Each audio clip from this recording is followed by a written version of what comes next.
लिंगायत धर्म संस्थापक, स्त्री को उद्धारक, समतावादी गुरु बसवण्णा जी को अपने हृदय मंदिर में ध्यान करते हुए और प्रातस्मरणीय वचन पितामह फगु हलकट्टी जी, इनको अपने हृदय मंदिर में ध्यान करते हुए उसी प्रवचन को गांव-गांव, शहर-शहर पहुंचाने के लिए अपना जीवन समर्पित करने वाले शरण परम पूज्य प्रवचन पितामह लिंगानंद अप्पा जी को अपने हृदय मंदिर में ध्यान करते हुए और मेरे अध्यात्म गुरु,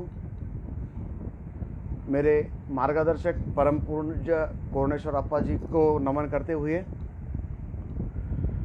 और आज जो लिंगायत ई अनुभव मंडप, ये जो कंसेप्ट लिंगायत सेवा संघ की तरफ से पिछले साल से कंटिन्यू चलाया जा रहा है, इसके लिए सहायक मेरे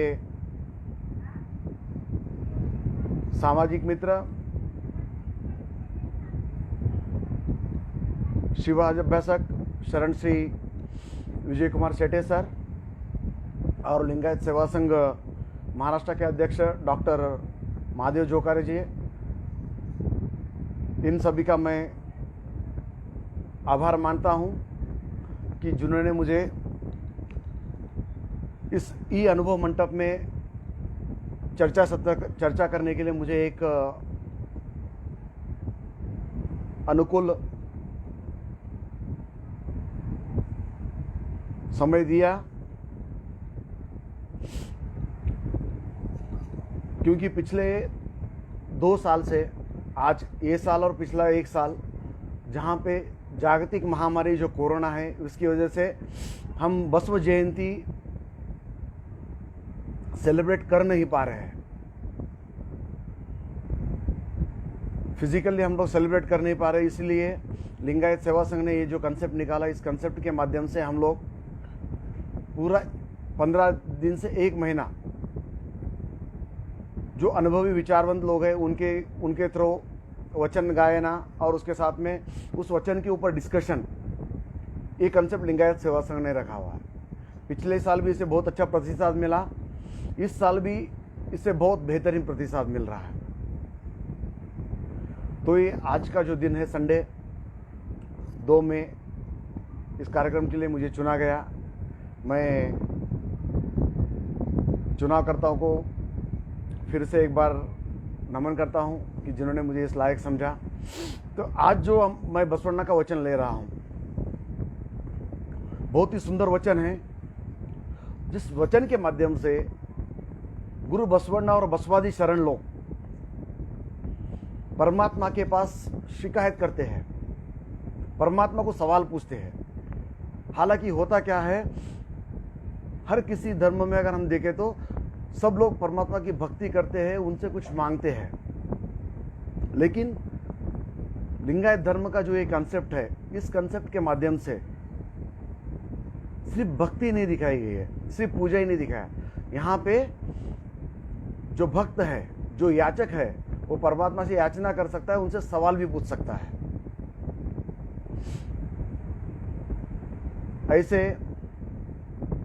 ऐसे याचक ने यहाँ पर बसवादी शरणों ने और बसवण्णा ने परमात्मा को एक सवाल पूछा है कि ये जो जीवन है, इस जीवन में हम जिन पर निर्भर होते हैं, वही लोग अगर हमारे ऊपर, जिन पे हमें भरोसा होता है, जिन पे हम निर्भर होते हैं, वही लोग अगर हमारा भरोसा तोड़ दे, हमारी निर्भरता छोड़ दे, तो हम किसके पास जाएं? आप बताओ हे परमात्मा। क्योंकि बसवादी शरणों में वो ताकत थी कि वो परमात्मा को भी सवाल पूछ सकते थे, तो उन्होंने ये सवाल पूछा है।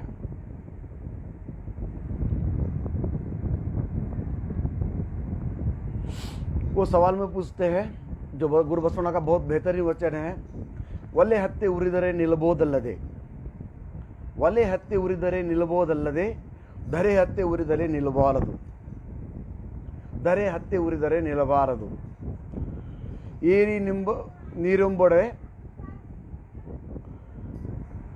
ಬೇಲಿ ಬೆಲೆಯ ಮೇವುಡೆ ಏರಿ ನೀರುಂಬಡೆ ಬೆಲೆಯ ಬೇಲೆ ನೇವಡೆ ನಾರಿ ತನ್ನ ಮನೆಯಲ್ಲಿ ಕಲವಡೆ ನಾರಿ ತಮ್ಮ ಮನೆಯಲ್ಲಿ ಕಲವಡೆ ತಾಯಿಯ ಮಲೆ ಹಾಲು ನಂಜಾಗಿ ಕೊಲ್ವಡೆ ತಾಯಿಯ ಮಲೆ ಹಾಲು ನಂಜಾಗಿ ಕೊಲ್ವಡೆ ಎನರಿಗೆ ದುರುವೆ ಕೂಡಲ ಸಂಗಮ ದೇವ ಎನರಿಗೆ ದುರುವೆ ಕೂಡಲ ಸಂಗಮ ದೇವ ನಿನ್ನ ಹುಟ್ಟಿಸದ ಜೀವನ ಬಹುದುಖಿಯ ಮಾಡಿದ ಬಲಿಕ बिडुसोरंदे।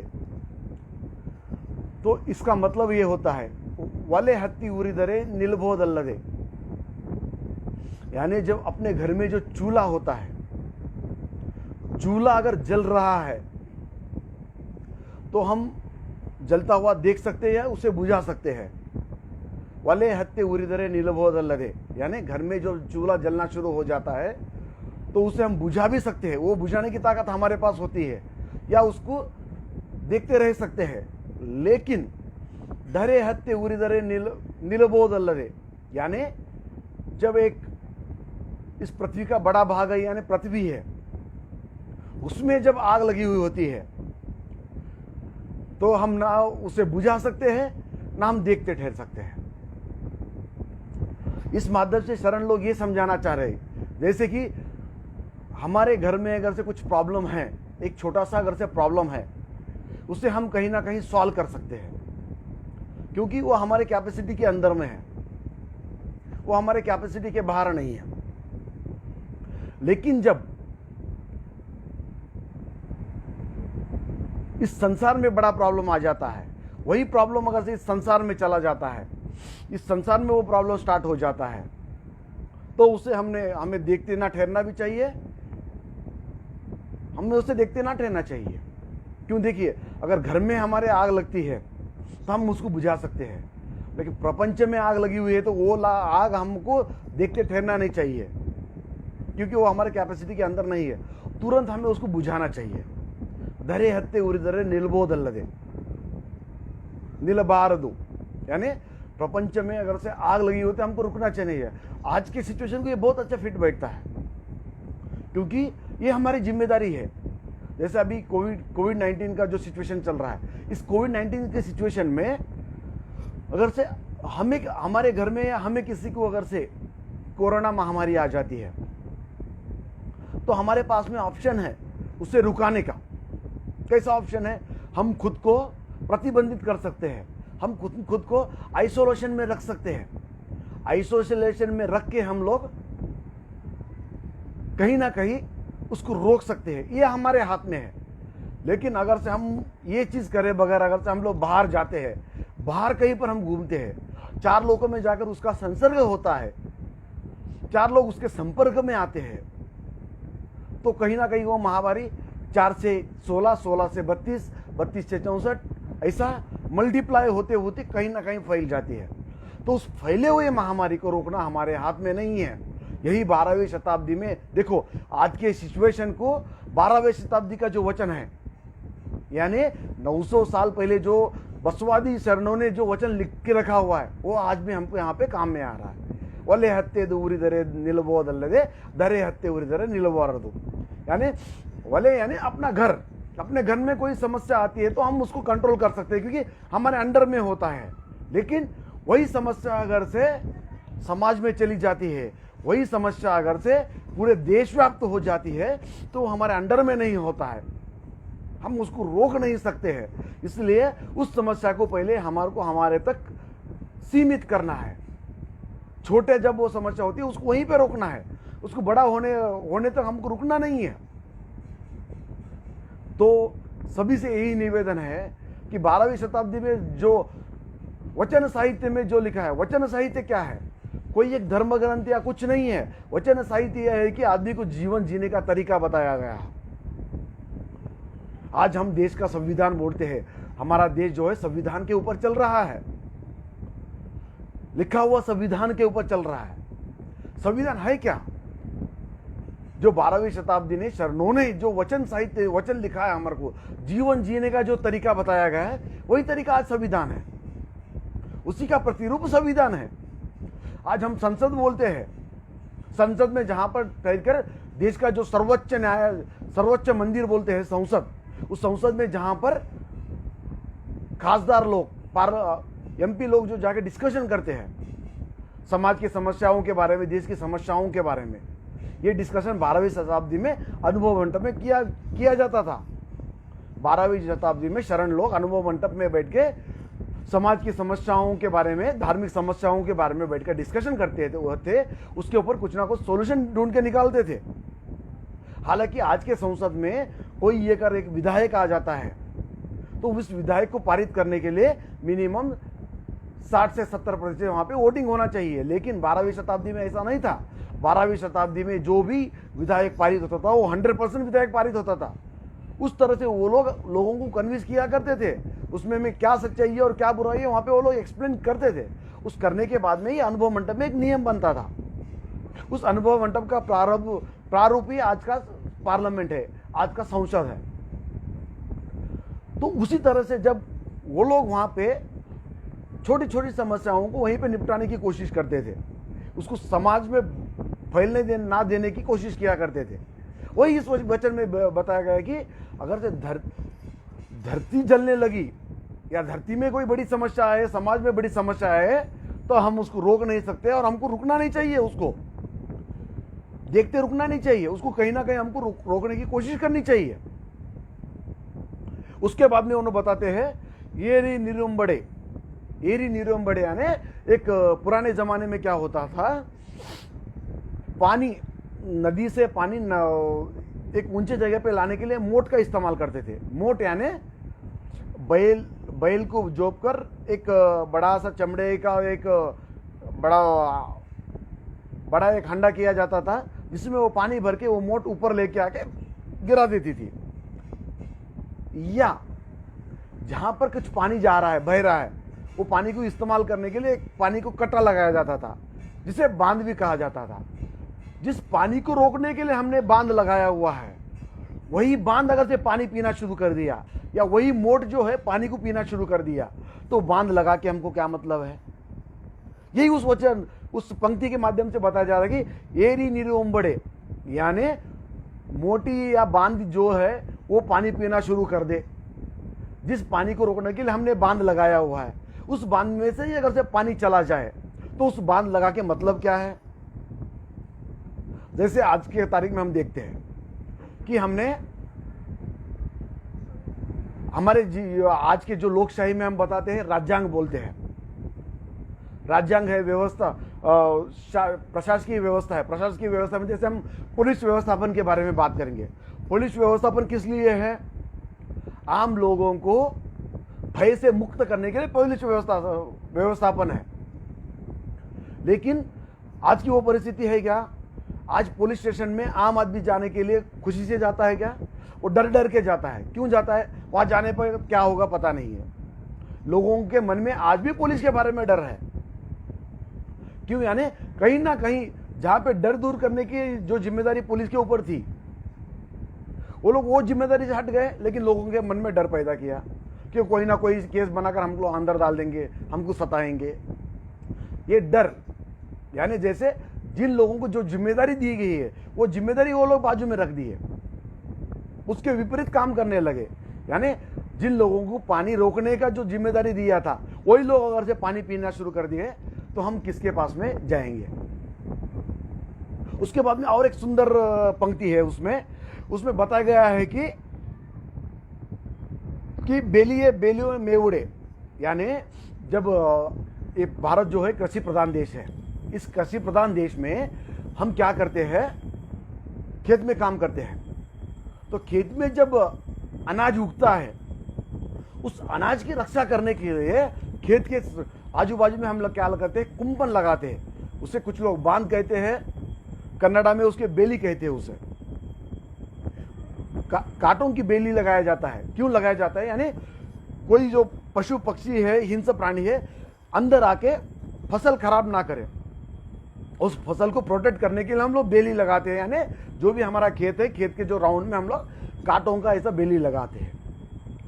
उसका तात्पर्य यही होता है कि हैसो फसल की रक्षा करना हमारी ये जिम्मेदारी है। फसल की रक्षा करने के लिए हम बेली लगाते हैं, लेकिन वही बेली अगर से उस फसल को खाना शुरू कर दे तो क्या करेंगे हम? तो ये बेली लगा के हमको मतलब क्या है? जैसे आज के तारीख में हम बोलते हैं कि हम लोग कुछ सांसद लोगों को या कुछ विधायक लोगों को चुनते हैं, हमारे बीच में से चुनते हैं। लोकशाही किसे बोला जाता है? लोगों के माध्यम से, लोगों के लिए चुनकर लोगों के जो राज्य करने वाला है उसे लोकशाही कहा जाता है। तो हम क्या करते हैं, हमारे मध्य से ही किसी एक को लोक नेता बोलकर चुनकर हम लोग संसद में या विधान भवन में भेजते हैं। किस लिए भेजते हैं? हमारे हकों का, अधिकारों का वो संरक्षण करे। हमारे को जो संविधान के माध्यम से जो अधिकार मिले हैं, जो गौर गरीब लोग जो है उनको गवर्नमेंट की तरफ से जो सहूलतें मिल रही है, ये सब सहूलतें कहीं ना कहीं हमको वो लोग दिला सके, हमारे अधिकार के लिए वो लोग लड़ सके, इसलिए हम लोगों उनको पार्लियामेंट या विधानसभा में हम भेजते हैं, क्योंकि हमारे अधिकारों की रक्षा करने के लिए भेजते हैं। लेकिन होता क्या है, जब ये नेता लोग चुनकर जाते हैं, चुनने से पहले तो ये लोग सबके सामने हाथ जोड़ के बोलते हैं कि हम आपकी सेवा करने के लिए है, हम आपके अधिकारों के लिए आवाज उठाएंगे। लेकिन ये जब लोग चुन के जाते हैं तो ये लोग अपना मूल मुद्दा भूल जाते हैं। लोगों को उन्होंने जो आश्वासन दिया है वो आश्वासन भूल जाते हैं। भूल के ये लोग क्या करना शुरू कर देते हैं, जो गौर गरीब जनता के लिए जो भारत संविधान की तरफ से, गवर्नमेंट की तरफ से हमको जो सुविधाएं मिलने वाली है, वही सुविधा ये मार के खा जाते हैं।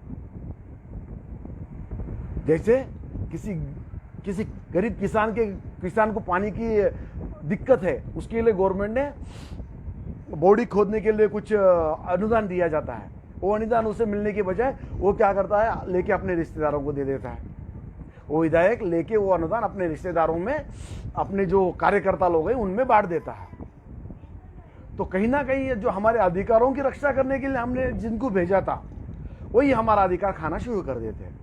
तो वही 12वीं शताब्दी में शरण लोगों ने बताया कि बेली बेलियों में उड़े, यानी खेत को जो कुंपन लगाया हुआ है, खेत को जो हमने बांध लगाया हुआ है, वही बांध अगर से हमारा खेत खाना शुरू कर दिया तो हम जाएंगे किसके पास?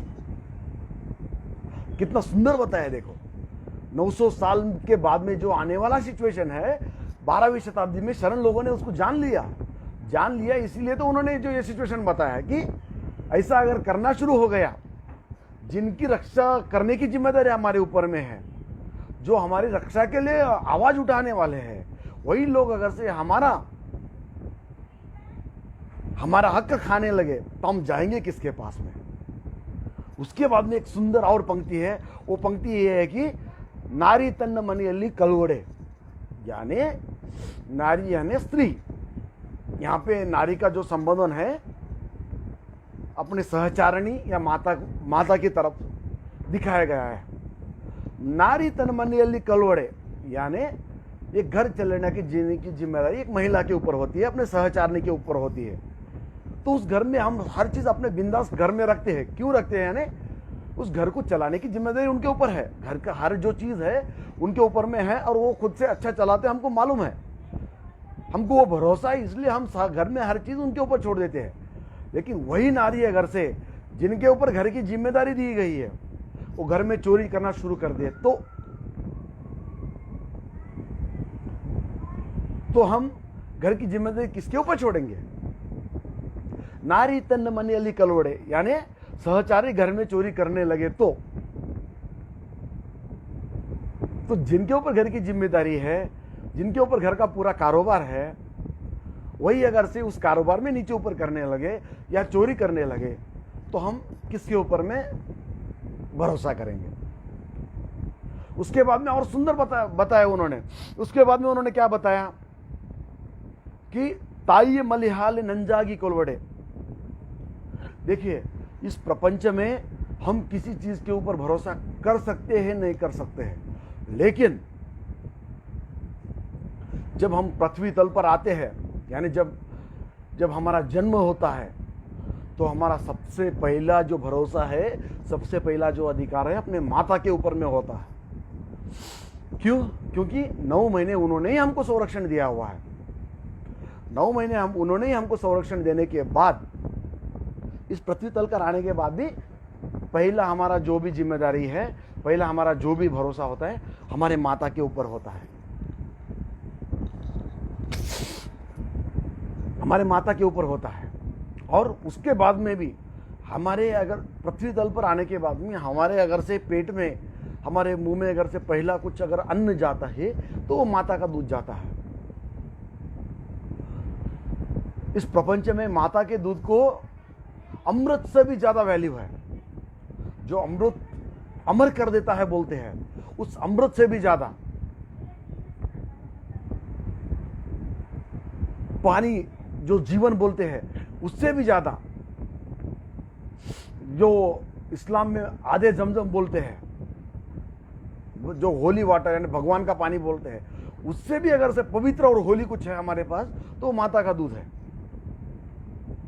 क्योंकि उसी से हमारे परिवेश की पहला स्टेप स्टार्ट होता है। तो बसवादी चरणों ने वहां पे क्या पूछा सवाल की, ताइये मलिहाल नंजागी कोलवड़े, अगर से उसी माता का जो दूध है हमारे लिए पौष्टिक है, हमारे लिए जीवन का पहला स्टेप है, हमारे लिए जीवन का पहला अन्न है, उसी माता का दूध अगर से विष बनकर उस बच्चे की जान ले ले,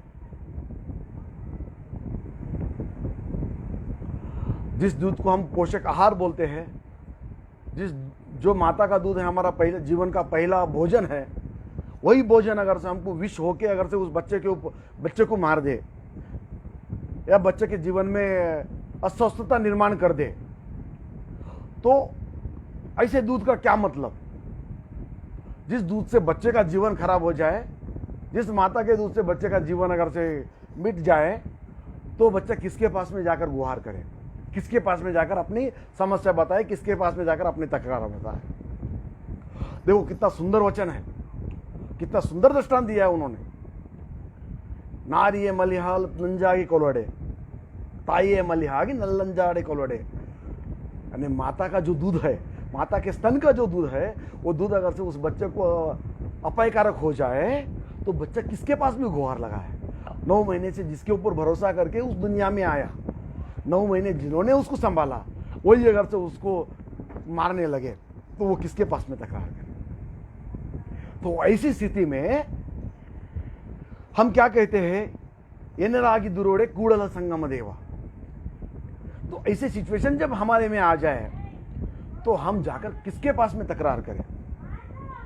एक राजा जो होता है अपनी प्रजा को संभालने का, प्रजा के समस्याओं को निष्कारण करने का, समस्याओं का समाधान निकालने का जो जिम्मेदारी राजा के पास में होता है, लेकिन वही राजा अगर से प्रजा के ऊपर में अगर से अन्याय करना शुरू कर दे, वही राजा अगर प्रजा को यातना देना शुरू कर दे, तो प्रजा किसके पास में जाकर न्याय के लिए गुहार लगाए। आज की जो तारीख में राज्यांग है, न्यायांग है, प्रशासन अंग है, इनके माध्यम से अगर से हम गोर गरीब लोगों को, देशवासियों को अगर से यहां पे समस्या का समाधान ना मिले, अगर न्याय ना मिले, तो जाके किसके पास गुहार लगाए। देखिए आज का सिचुएशन देखिए, आज कोरोना महामारी है।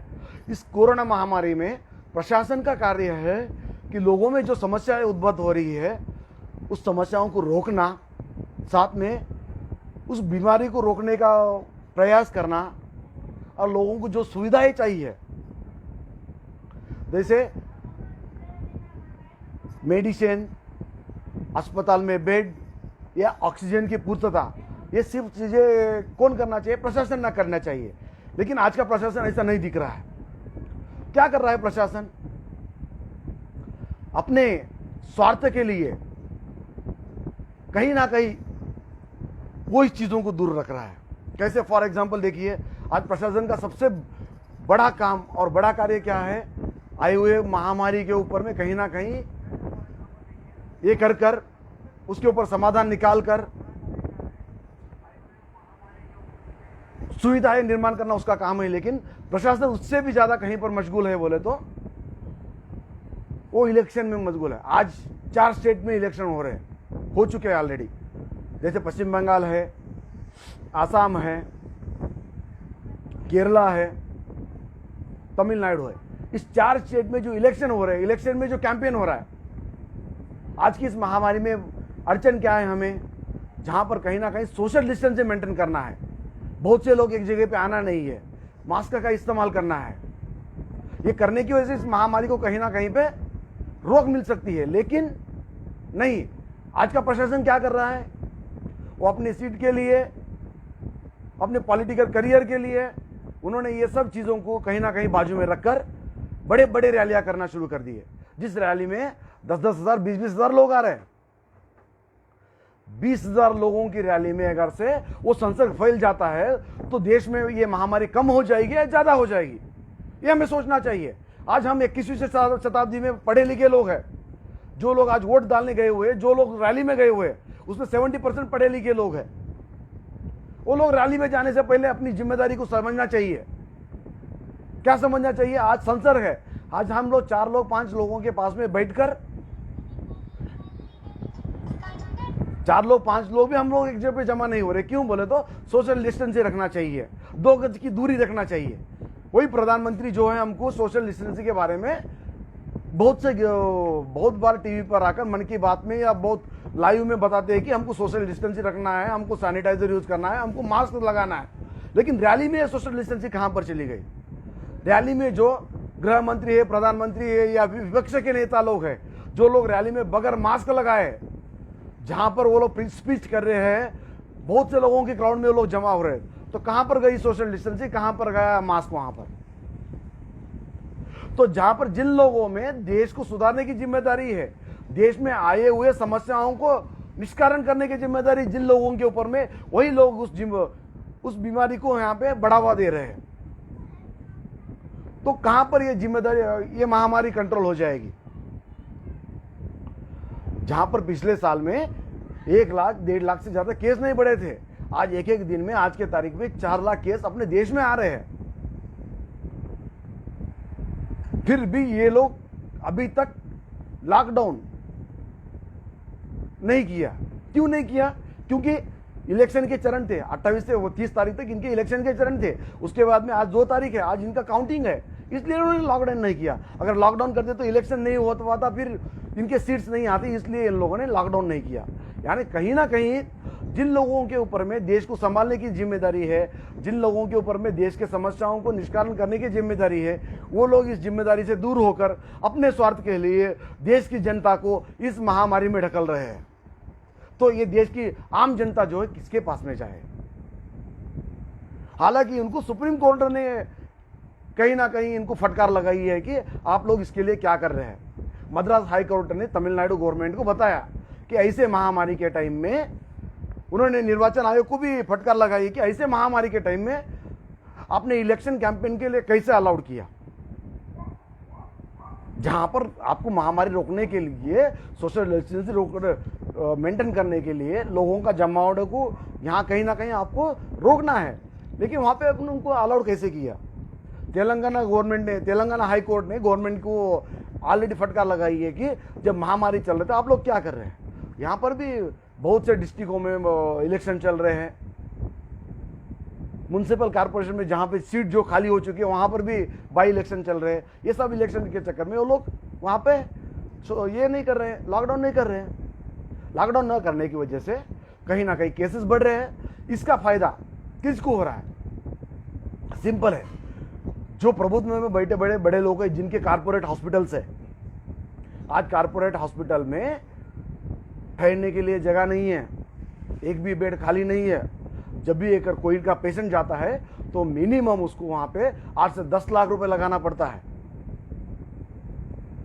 इसका बेनिफिट किसको हो रहा है? आम आदमी को हो रहा है? नहीं, जो प्रभुत्व में जो बड़े बड़े लोग हैं, जिनके खुद के हॉस्पिटल्स है, वो लोग इसके माध्यम से पैसा कमा रहे हैं। और गवर्नमेंट को आज यही चाहिए। अगर गवर्नमेंट को लगता है कि लोगों के लिए कुछ काम कर रहा है, समाज के लिए नहीं, कोविड के लिए हम लोगों ने बहुत से किया, ये हम लोगों ने इतना फंड रेज किया, इसके माध्यम से हम कोविड को कंट्रोल करना चाहते हैं, तो आप सिंपल काम कर सकते हैं ना। जहां पर अगर आपको लगता है कि कोविड के जो गरीब लोगों को जब कोरोना हो जाए, वो हॉस्पिटल में जाए तो उसको एक भी पैसा ना लगे, वो कम पैसे में अगर से उसका इलाज हो जाए, तो क्यों आप कोविड को इंश्योरेंस में लेके नहीं आ रहे हो? जिन लोगों की इंश्योरेंस है, आज जाके अगर हॉस्पिटल जाता है तो कोविड जो बीमारी है इंश्योरेंस में कवर नहीं होती है। क्यों नहीं होती है? क्यों गवर्नमेंट इसे अलाउड नहीं कर रहा है? बहुत से लोगों ने लास्ट साल में कोविड हुआ था, इसलिए जीवन का अगला कुछ अच्छा हो रहे, कुछ अगर से बीमारी आ जाए तो प्रॉब्लम ना हो, इसलिए बहुत से लोगों ने इंश्योरेंस लिया। लेकिन आज के तारीख में भी कोविड जो है इंश्योरेंस में कवर नहीं हो रहा है। तो कहीं ना कहीं कारपोरेट हॉस्पिटल का और गवर्नमेंट का यहाँ पर एक संगनमत है, जिसके माध्यम से वो लोग गरीब जनता से पैसा लूट रहे हैं। तो ऐसा जब सिचुएशन आता है तो गरीब जनता जाए किसके पास में, किसके खिलाफ में कंप्लेन करे? तो यही जो है, यही समस्याओं का समाधान 12वीं शताब्दी में बताया गया है कि जिन लोगों के ऊपर जिम्मेदारी है कि लोगों का प्रॉब्लम सॉल्व करने की, लोगों को जो बेसिक जो सुविधाएं हैं वो मुहैया करवाने की। लोगों की बेसिक सुविधाएं है क्या? फूड, अन्न, कपड़े, रहने के लिए घर, एजुकेशन, और कुछ हो गया तो मेडिसिन। ये 5 लोगों की बेसिक सुविधा है। इसको शिव पंचायत बोलते हैं, शिव पंचायत। ये लोगों की 5 जरूरतें हैं। लोगों को इससे ज्यादा कुछ नहीं चाहिए। सर छुपाने के लिए घर चाहिए, खाने के लिए अन्न चाहिए, पहनने के लिए कपड़े चाहिए, और जीवन जीने के लिए, बुद्धि का विकास करने के लिए एजुकेशन चाहिए, और कुछ अगर से बीमारी आती है तो उसको सॉल्व करने के लिए कहीं ना कहीं दवाई चाहिए। ये 5 मूलभूत जो सुविधा है गवर्नमेंट इनको देना चाहिए। लेकिन आज परिस्थिति अलग है। आज ये 5 सुविधाएं आम आदमी को नहीं मिल रही है। ये जीने की जिम्मेदारी किसकी है? प्रभुत्व की है। जिन एमपी और एमएलए लोगों को हम लोगों ने चुनाकर पार्लियामेंट में भेजा है, वो लोग हमारे लिए लड़ना चाहिए, लेकिन नहीं है। वो लोग कुछ ना कुछ एक नया कंसेप्ट प्लांट लेके आते हैं और उसमें अपने रिश्तेदारों को वो मुहैया करवाते हैं, वो लोग वहाँ पे पैसा कमाते हैं। तो क्या हुआ? जिन लोगों के ऊपर हमारी जिम्मेदारी थी वही लोग जिम्मेदारी से दूर जाना शुरू कर दिए। तो हम कंप्लेन किसके पास में करें? तो इतना सुंदर जो वर्णन है 12वीं शताब्दी में शरण लोगों ने आने वाले 900 साल में क्या होने वाला है उन लोगों ने बताया यहाँ पर। तो कहने का तात्पर्य इतना ही है, जीवन जीने का जो सरल तरीका है आपको शरणों के वचनों में मिलता है। बहुत सुंदर बताया उन लोगों ने। देखिए, आज हम बोलते हैं एजुकेशन, डॉक्टर हो गया तो देश का उद्धार हो गया, साइंटिस्ट हो गया तो देश का उद्धार हो गया, इंजीनियर हो गया तो देश का उद्धार हो गया। क्या डॉक्टर बनने से, साइंटिस्ट बनने से, या इंजीनियर बनने से, या टीचर बनने से देश की जीडीपी सुधारती है, लोगों की मूलभूत सुविधाएं निकालती है? देश की जीडीपी सुधारने के लिए क्या चाहिए? देश की जीडीपी सुधारने के लिए लोगों को जो आवश्यक वस्तु है, एजुकेशन आवश्यक है, लेकिन उससे भी ज्यादा आवश्यक है फूड, यानी अनाज। अनाज कहां से आता है? अनाज ना इंजीनियर बनने से नहीं आता है, ना डॉक्टर बनने से अनाज नहीं आता है। अनाज उगाता है किसान। लेकिन आज का किसान, जो भारत को कृषि प्रधान कहा जाता है, एक कृषि प्रधान देश में किसान आज ना के बराबर में बचा हुआ है। किसान को कोई सुविधा नहीं है, किसान को कोई चीज का संरक्षण नहीं है। और इस देश में देखो, सबसे बड़ा जो दिल है किसान का होता है। आप बोलोगे कैसे? देखो, आज देश में बड़े बड़े बिजनेसमैन हैं, बड़े बड़े करोड़पति हैं, डॉक्टर्स है, इंजीनियर्स है, साइंटिस्ट है, और कई फील्डों में बड़े बड़े लोग हैं। क्या वो लोग अपनी कमाई खुले आसमान के नीचे खुला छोड़कर कहीं पर सोते हैं? नहीं। बड़े बड़े बिजनेसमैन हैं, वो अपना पैसा बैंक में रखते हैं, लॉकर में रखते हैं, और उसका इंश्योरेंस निकाल के रखते हैं। अगर बड़ा फैक्ट्री लगा है तो उसका इंश्योरेंस निकाल के रखते हैं कि कल के दिन कुछ अगर हो जाए तो कहीं ना कहीं उसका मुबादला उनको मिल जाए। लेकिन आप देखो, एक किसान जो होता है वो अपने खेत में मेहनत से अनाज बोता है।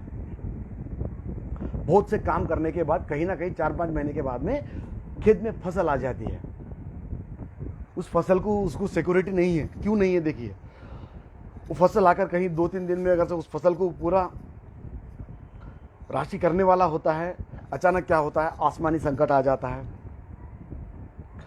धुआंधार बारिश आ जाती है, तूफान आ जाता है। उस तूफान में उसका जो खेत में जो भी फसल है वो फसल बहकर चला जाता है, खराब होकर चला जाता है। फिर भी वो किसान रात में घर में बिंदास जाके सोता है, खुले आसमान के नीचे अपनी जो साल भर की कमाई है खुला छोड़कर जाके वो घर में सो जाता है। वो परमात्मा के ऊपर अपना जो भी संकट है परमात्मा के ऊपर छोड़कर बिंदास सो सकता है कोई ऐसा बिजनेसमैन, है कोई डॉक्टर इंजीनियर जो अपनी प्रॉपर्टी खुले इसमें छोड़कर चला जाता है? वो किसान एक ही है। और आप कहीं ना कहीं, मैं ये किसान के बारे में क्यों बता रहा हूं, देखिए 12वीं शताब्दी में गुरु बसवानी ने एक बहुत सुंदर वचन लिखा है किसान के ऊपर। वो बताते हैं कि दुनिया में मुझे ऐसा आदमी दिखाई है। कैसा? ये वचन के माध्यम से देखिए कैसा बोलते हैं, कृषि सत्य शुद्ध कायक ಮಾಡುವ ಸದ್ಭಕ್ತನ ತೋರಿಸಿ ಬದುಕುಸಯ್ಯ। कृषि सत्य शुद्ध कायक ಮಾಡುವ ಸದ್ಭಕ್ತನ ತೋರಿಸಿ ಬದುಕುಸಯ್ಯ। ಆತನ ತನ ಶುದ್ಧ, ಆತನ ಮನ ಶುದ್ಧ, ಆತನ ಭಾವ ಶುದ್ಧ, ಆತನ ಮನೆಯಲ್ಲಿ ಹೋಗಿ लिंगार्चने ಮಾಡರೆ परन पावन नोड़ा कूड़ल संगम देवा। इसका मतलब यह है कि पहला जो पंक्ति है, कृषि सत्य शुद्ध कायक ಮಾಡುವ सद्भक्तन पादवा तोरेसी बदकू सैया, यानी खेत में काम करने वाले, सत्य शुद्ध कायक करने वाले सद्भक्त को पाव दिखाकर मुझे जिलाओ भगवान, उनका मुख दिखाकर मुझे जिलाओ भगवान। क्योंकि वो एक ही आदमी है जो सत्य शुद्ध कायक करता है, कहीं उसमें भ्रष्टाचार नहीं करता। ऐसे आदमी के पाव दिखाकर, ऐसे आदमी का मुंह दिखाकर मुझे जीने की राह दिखाओ भगवान। क्योंकि आतन तन शुद्ध, आतन मन शुद्ध, आतन भाव शुद्ध, यानी उसका शरीर शुद्ध है। शरीर शुद्ध कब होता है? अगर आप मेहनत करते हैं तो शरीर शुद्ध होता है। अगर आपके शरीर को मेहनत करने की आदत नहीं है तो शरीर कभी भी शुद्ध नहीं होता है। देखिए बड़ी बड़ी बीमारियां आती है, हार्ट अटैक है, शुगर है, बीपी है। कभी किसी किसान को शुगर या बीपी या हार्ट अटैक आया सो आपने सुना है? 99% किसान लोगों को बीपी, शुगर, हार्ट अटैक नहीं आता है। क्यों नहीं आता है? क्योंकि वो सत्य शुद्ध कायक करता है, खेत में मेहनत करता है वो, इसलिए उसे हार्ट अटैक नहीं आता है। लेकिन यही बीमारी किसको आती है? जो लोग बैठ के काम करते हैं और जिनका शरीर मेहनत नहीं करते, ऐसे लोगों को कहीं ना कहीं बीपी, शुगर, हार्ट अटैक ये चीजें आती है। तो उसका सत्य शुद्ध कायक होता है। आतन तन शुद्ध है ना, उसका तन क्यों शुद्ध हो रहा है? मेहनत करने की वजह से उसका तन शुद्ध है। आतन मन शुद्ध, यानी उसका मन क्यों शुद्ध है? मन शुद्ध इसलिए है, उसका शरीर शुद्ध है, उसके विचार शुद्ध है, इसलिए मन शुद्ध है। क्योंकि देखिए, आज देखिए, अगर आप किसी खेत के पास से जा रहे हो, उस खेत में कुछ फल है या कुछ भी है, अनाज है, आपने उस किसान को अगर पूछा कि खाने के लिए मुझे कुछ दे दो, तो आज खुशी खुशी ऐसा हाथ भरकर आपको दे देता है, क्योंकि उसका मन बहुत विशाल होता है। लेकिन वही अगर से आप किसी बिजनेसमैन के पास जाओ, किसी सुपरमार्केट में जाओ और आपको खाने की घर से भूख लगी है आपको, और सुपरमार्केट वाले के पूछो आप कि मुझे खाने के लिए कुछ दे दो, क्या आपको देगा? वो नहीं देगा। तो जो विशाल हृदय है वो सिर्फ किसान के पास में होता है। लोगों की जो भूख मिटाने की जो ये है वो किसान के पास में होती है। आतन मन शुद्ध, आतन भाव शुद्ध, यानी उसके विचार भी शुद्ध है।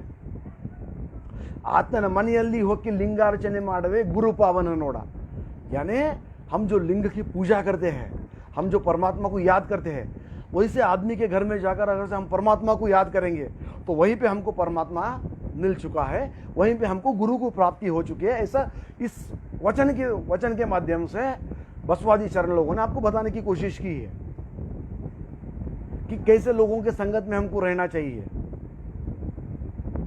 आज हर कोई डॉक्टर, इंजीनियर सब कुछ बनना चाह रहा है, लेकिन कोई किसान बनने की कोशिश नहीं कर रहा है। क्यों बोले तो आज गवर्नमेंट की तरफ से उनको सहूलत नहीं मिल रही है। आज जो जितना पैसा खेत में लगा रहा है, बाद में उतना ही पैसा उसको वापस आता है या नहीं आता नहीं मालूम। वो अपने परिवार का जीवन चला सकते हैं नहीं चला सकते नहीं मालूम। कुछ लोग हताश होकर, कुछ किसान लोग हताश होकर अपनी जीवन यात्रा समाप्त कर रहे हैं। कोई लोग फांसी लगवा रहा है, कोई जो दवाई होती है खेत में मारने की वो पीकर अपनी जीवन यात्रा खत्म कर रहा है। क्यों? क्योंकि जिस खेत में वो लोग मेहनत कर रहे हैं, अपना जीवन जीने के लिए उनको उतना वहां से नहीं आ रहा है। कहीं ना कहीं प्रशासन को, गवर्नमेंट को इसके ऊपर कुछ ना कुछ करना चाहिए। और सिर्फ प्रशासन की ये जिम्मेदारी नहीं है, हम लोगों की भी जिम्मेदारी है, आम लोगों की भी जिम्मेदारी है कि किसान के साथ में हम उनके साथ में खड़े हो जाए। देखिए, आज हम किसी किसान के पास में कुछ तरकारी खरीदते हैं तो मोल भाव करते हैं। वो अगर उसे 15 रुपये किलो बोलते हैं तो हम बोलते हैं उसको 10 रुपये किलो दे दो, 5 रुपये किलो दे दो। लेकिन वही आप ये बताइए, आप किसी किराना शॉप में जाए, किसी सुपर मार्केट में जाए, कोई चीज़ अगर आप खरीदते हैं तो जाके उसको आप बोलते हैं कि ये 20 रुपये की चीज़ है, 10 रुपये में दे दो। आप तो वहाँ पे MRP पे खरीदते हो। जो चीज़ उसके पास में 6 महीने चलने वाली है, नष्ट न होने वाली चीज़ है, वो MRP पे बेचता है। लेकिन किसान का ऐसा नहीं है। किसान जो भी सब्जी उगाता है वो 2 या 3 दिन में खराब होने वाली होती है, तो मजबूरन उसे 10 रुपये की जगह पे कभी कभी 2 रुपये में बेच के जाना पड़ता है। क्यों? मतलब बगैर खराब करे वो वही सोचता है कि चलो 2 रुपये में अगर बेचूंगा, मुझे भले ही पैसे नहीं आ जाएंगे, लोगों के पेट में तो ये अन्न जा रहा है। और तभी भी लोगों के बारे में सोचता है। उसको नुकसान होने के बाद में भी वो किसान जो है लोगों के बारे में सोचता है कि ये 10 रुपये में जो मेरे को बिकने वाली चीज़ थी 2 रुपये में बिक रही है। भले ही 2 रुपये में बिक रही है, तो कम से कम लोगों के पेट में तो जा रही है। तो ऐसा किसान महान है। आज हम MRP की चीज़ें खरीदते वक्त कभी तकरार नहीं करते, वही हम लोग किसान के पास में सब्जी या फल कुछ खरीदते वक्त हम तकरार करते हैं। तो कहीं ना कहीं आम आदमी को भी, जनता को भी यहाँ पर चेंज होना ज़रूरी है। हम जाके उनके खेत में काम नहीं कर सकते हैं, लेकिन हम कम से कम उनकी मेहनत को अच्छा सा मुआवजा देकर कहीं ना कहीं हम उनको हेल्प कर सकते हैं। तो ये जो चीज़ें हमारे जीवन में कहीं ना कहीं चेंजेस आना ज़रूरी है, क्योंकि बहुत ज़रूरी है। जिन लोगों के ऊपर जिम्मेदारी होती है वो लोग अपनी जिम्मेदारी बखूबी निभाएं। एक छोटा सा आदमी गलती करता है तो उसका इफेक्ट ज़्यादा लोगों को नहीं होता है। एक आम आदमी गलती करता है तो उसका इफेक्ट ज़्यादा लोगों को नहीं होता है। लेकिन एक घर चलाने वाला आदमी अगर से गलती करता है तो उसका इफेक्ट घर पर होता है। लेकिन और आगे चलकर हम देखते हैं, एक समाज चलाने वाला आदमी है, समाज में एक बड़ा आदमी है जिनके ऊपर में लोगों की आशा है, वो समाज चला रहा है। वो अगर से कहीं ना कहीं गलत होता है तो उस समाज का वहाँ पे नाश हो जाता है, क्योंकि उस समाज के जो भी लोग हैं, समाज के जो भी अंग है, कहीं ना कहीं उस समाज के ऊपर डिपेंड होते हैं। समाज चलाने वाला जो मुखिया होता है उसके ऊपर उनकी आशाएं होती है कि ये आदमी आगे आकर हमारे के समाज को आगे लेके जाएगा, हमारे लोगों की समस्याएं ठीक करेगा, हमारे लिए उठने बैठने के लिए कोई सुविधाएं कराएगा, कोई जगह मुहैया कराएगा। तो जिनके ऊपर में लोगों को भरोसा है, वही आदमी अगर आगे जाकर समाज को धोखा दे दे तो समाज के लोग जाए कहाँ पर? समाज के लोग विश्वास करें किसी पर? तो कहीं ना कहीं जिन लोगों के ऊपर हम लोग विश्वास करते हैं, जिन लोगों के ऊपर हमारे समस्याओं सॉल्व करने की जो जिम्मेदारी है, ये जिम्मेदारी अगर से वो लोग सॉल्व नहीं कर रहे हैं, कहीं ना कहीं वो लोग अपनी जिम्मेदारी से हटकर लोगों में फिर संभ्रम पैदा कर रहे हैं, लोगों के लिए और कठिनाइयां पैदा कर रहे हैं, तो लोग जाकर किसके पास में कंप्लेंट करें? तो मेरा निवेदन इस वचन के माध्यम से, हमारा निवेदन यही है कि हर कोई अपनी अपनी जिम्मेदारी समझे। हर कोई अब जिम्मेदार है किसी न किसी चीज़ के लिए, किसी न किसी पार्ट के लिए। तो वो अपने अपनी जिम्मेदारियों पर अगर रहकर काम करे तो कहीं ना कहीं ये जो प्रॉब्लम्स हैं सॉल्व हो जाएंगे और समाज में एक अच्छा चित्र निर्माण हो जाएगा। जैसे सिंपल बताया कि रोज टीवी पे बताया जाता है कि मेरा घर मेरी जिम्मेदारी, मेरा देश मेरी जिम्मेदारी। मास्क पहनिए, सैनिटाइजर यूज करिए, सोशल डिस्टेंसिंग रखिए, जिम्मेदार होकर रहिए। अगर हर कोई व्यक्ति अपनी जिम्मेदारी समझना शुरू कर दिया, वो सोशल डिस्टेंसिंग में रहना शुरू कर दिया, मास्क पहनकर रहना शुरू कर दिया, तो कहीं ना कहीं जो ये महामारी है, अपने देश में जो फैली हुई महामारी है, कहीं ना कहीं पर रुक जाएगी। हर कोई अगर अपनी जिम्मेदारी समझ के चले तो। लेकिन हर कोई अपनी जिम्मेदारी छोड़कर आगे चले तो आज जैसे 4 लाख केस बढ़ रहे हैं, वो कल के दिन 10 लाख केस बढ़ेंगे, बहुत से लोग मर जाएंगे। आज की स्थिति वही है। शमशान में लाशों की लाइन लग चुकी है,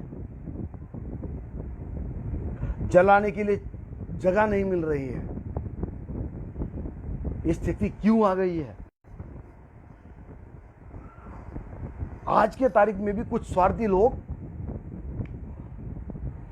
इस समस्या के टाइम में लोगों को मदद करने की जगह पे जाकर कहीं ना कहीं इसका फायदा ले रहे हैं। कैसे ले रहे हैं इसमें फायदा? हॉस्पिटल वाले लोगों को मदद करने की जगह पे बड़ा चढ़ाकर बिल बनाकर लोगों को लूट रहे हैं। दवाइयां महंगे में बिक रही है, ऑक्सीजन महंगे में बिक रहे हैं।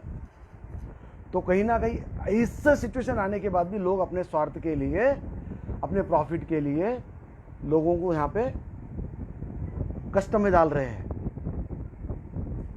तो ऐसे लोगों को यहाँ पे जानने की ज़रूरत है कि ये सिचुएशन क्यों आ रहा है, परमात्मा भगवान हमारे लिए ये सब समस्या क्यों क्रिएट कर रहा है। कहीं ना कहीं हम लोग गलत चल रहे हैं, इसलिए ये समस्या क्रिएट हो रही है। हम अगर सही होते तो ये महामारी, ये सब संकट हमारे पर नहीं आता था। तो अभी भी समय नहीं गया है, अभी भी हर कोई अपनी जिम्मेदारी लेकर चले, अपने अपने जिम्मेदारी को बाखूबी समझे और लोगों की मदद करें। क्योंकि अपने लिए तो कोई भी जीता है।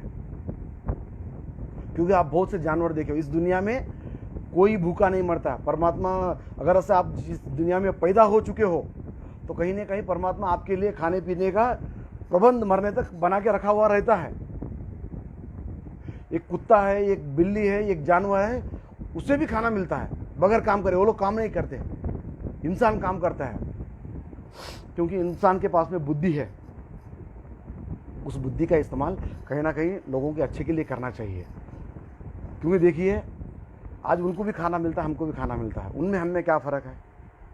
कहीं ना कहीं हमको जब बुद्धि दी गई है, उस बुद्धि का हम इस्तेमाल करके जो लोग समस्या में हैं, जो लोग भूखे हैं, जिन लोगों के पास में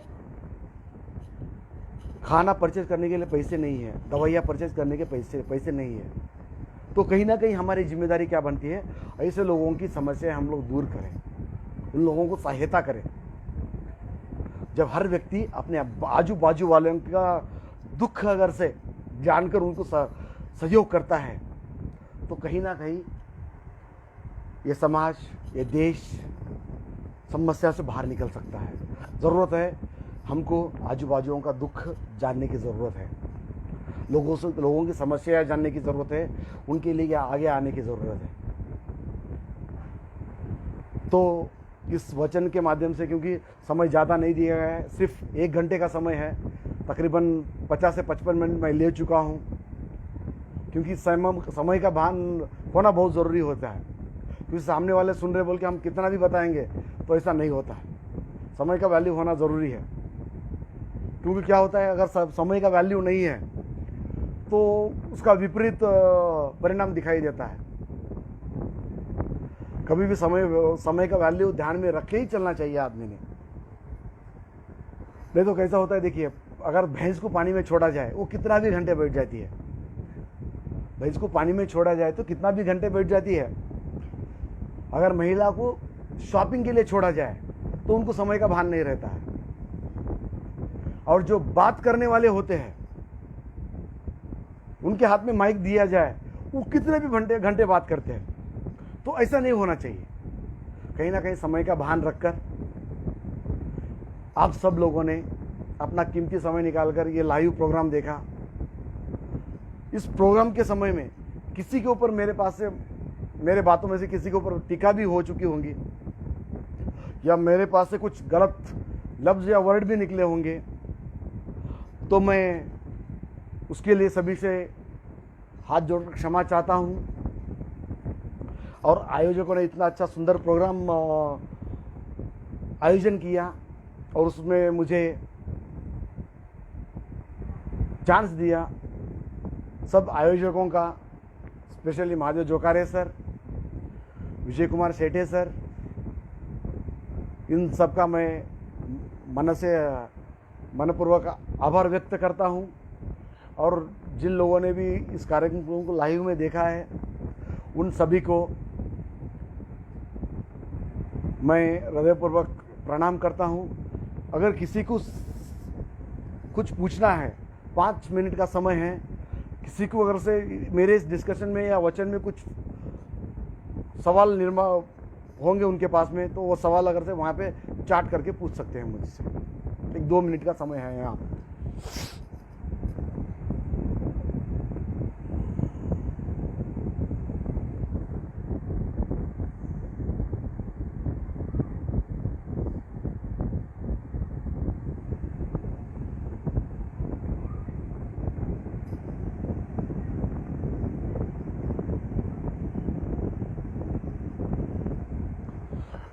चलिए, किसी के सवाल नहीं है तो सब लोगों ने अपना कीमती समय देकर इस मेरे छोटे से प्रवचन कार्यक्रम को आपने सुना।